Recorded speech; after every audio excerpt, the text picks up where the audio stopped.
para entrar en las profundidades de nuestro universo. Y bueno, quiero presentar a Mauricio Araya, uno de los investigadores de este proyecto de Chile Virtual Observatory, que nos va a presentar este macro proyecto que se está recién iniciando. Bueno, Mauricio, hice una pequeña introducción porque un poquito sé del tema, pero a mí también me gusta mucho, así que adelante. Bueno, hola a todo el mundo. Yo soy investigador del Departamento de Informática de la Universidad Técnica Federico de Santa María, y quien preparó este trabajo fue Mauricio Solar, colega. Pero en verdad vengo en representación de varias universidades que están allá abajo: la Universidad de Chile, la Universidad de Concepción, la Universidad de Santiago, la Universidad Católica de Santiago, y una serie de instituciones más que están involucradas en este observatorio virtual chileno. Esto cae dentro del contexto de esta sesión porque estamos hablando de Big Data en astronomía. ¿Ya? Estamos hablando de que la astronomía en general es todo sobre procesamiento de datos. Eso casi todo el mundo lo tiene claro. Pero lo que no tiene claro la gente es que también es sobre descubrimiento de datos. Y el astrónomo pasa la mayor cantidad de su tiempo descubriendo datos. Entonces, ¿cuál es el problema que existe de Big Data en astronomía? Es que, en primer lugar, todas las mediciones que se hacen, lo que se obtiene como raw data desde el cielo, son mediciones únicas que son irrepetibles. ¿Ya? Si yo puedo mirar la misma estrella, pero si pasó un planeta por adelante, ya tengo una medición distinta. Por lo tanto, el factor tiempo es muy importante. Además, el procesamiento depende de cada uno de los distintos ciencias que quiera hacer el astrónomo. Por lo tanto, tenemos data producida después de los datos raw, que son diversos. Y además el problema de guardar toda esta información, clasificarla, indexarla, es también muy importante, ¿ya? Y cuesta bastante hacerlo. Por otro lado, tenemos que existe el problema de data deluge, o avalancha de datos en la astronomía, porque los tamaños de datos están creciendo. Tenemos proyectos científicos más y más grandes, en particular en Chile. 60% del poder observacional se va a encontrar en ese país, y en general en Sudamérica existen también otros lugares como Argentina, Brasil y todo, en general el sector de los Andes también, que tienen observatorios y cada vez son más y más grandes. Y además tenemos mejor instrumentación, y la mejor instrumentación implica básicamente más bits. ¿Ya? Tenemos más resolución, más dimensiones, más frecuencia en el tiempo de observación, y por lo tanto tenemos mucho más datos. ¿Ya? Entonces, en Sudamérica tenemos una oportunidad porque, quieran o no reconocerlo, nuestros cohabitantes del lado norte, del hemisferio norte, el cielo astronómico del lado sur es más interesante. Hay más de la Vía Láctea que podemos ver, y por lo tanto, por eso se instalan tantos proyectos astronómicos en el hemisferio sur.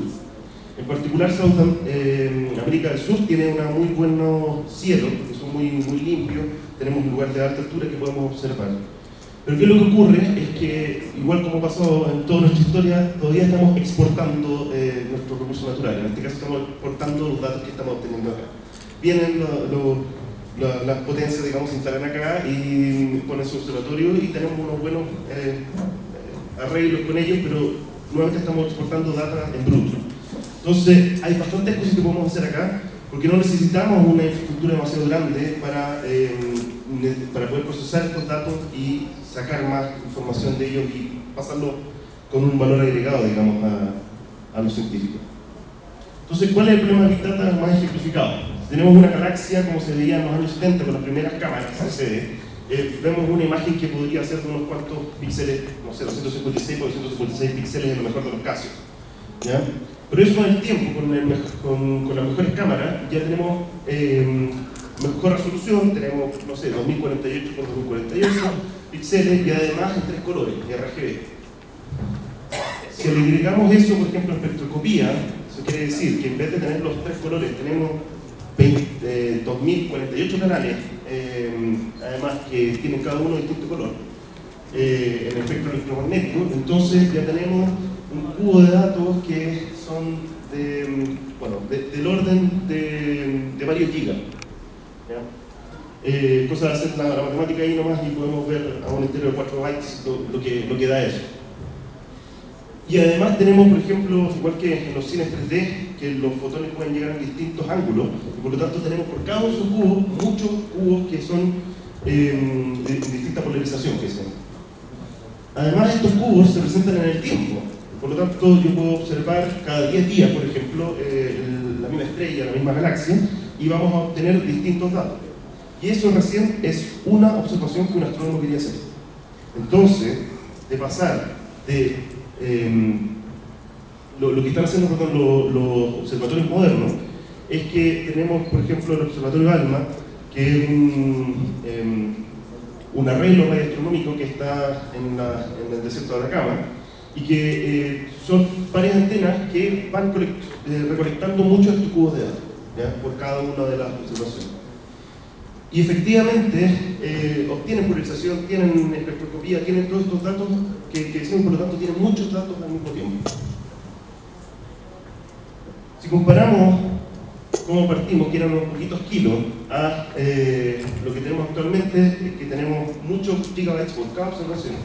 Entonces tenemos muchos datos y además tenemos muchos metadatos asociados, ¿ya? Por cada uno de esos cubos, eso en varias estrellas, por ejemplo, cada uno de esos cubos tienen distintos datos y tenemos muchos metadatos asociados. Por lo tanto,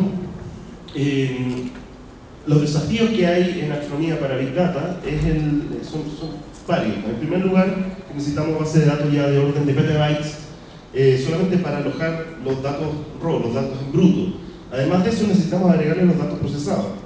Tenemos que indexar, y esto hasta hace 15 años se hacía a mano, indexar cada uno de los datos en una base de datos, ¿ya? Actualmente ya no se puede hacer de forma manual y tiene que haber un sistema automatizado para hacerlo.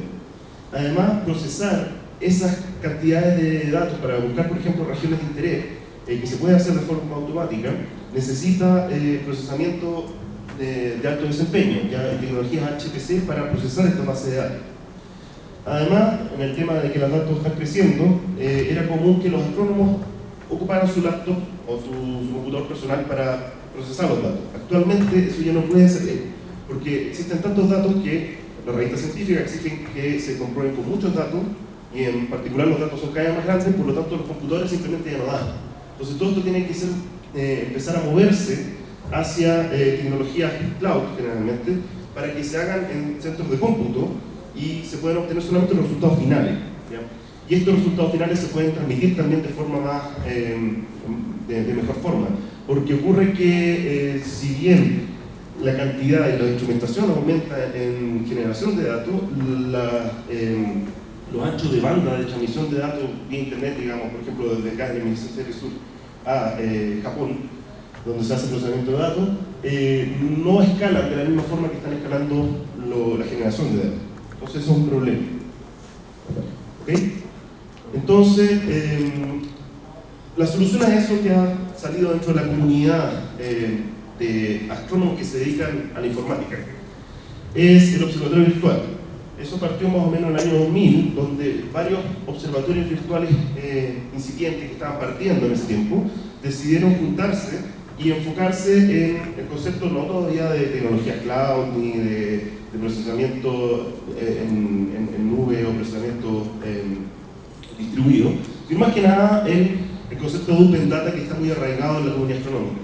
¿Ya? Los datos generalmente tienen un embargo de un año, significa que el astrónomo, después de solicitar esos datos, tiene un año para publicar y después tiene que ser público. Es una exigencia de la mayoría de los gobiernos.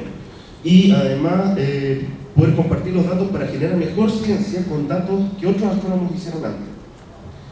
Entonces lo que hicieron ellos fue definir un set de protocolos y estándar, que son básicamente web services, espacios de nombre, semántica para los datos, data models en general del dominio de la astronomía en particular, cómo hacer aplicaciones que sean interoperables y tener protocolos de ese esquema, y cómo actualmente está haciendo el cloud computing.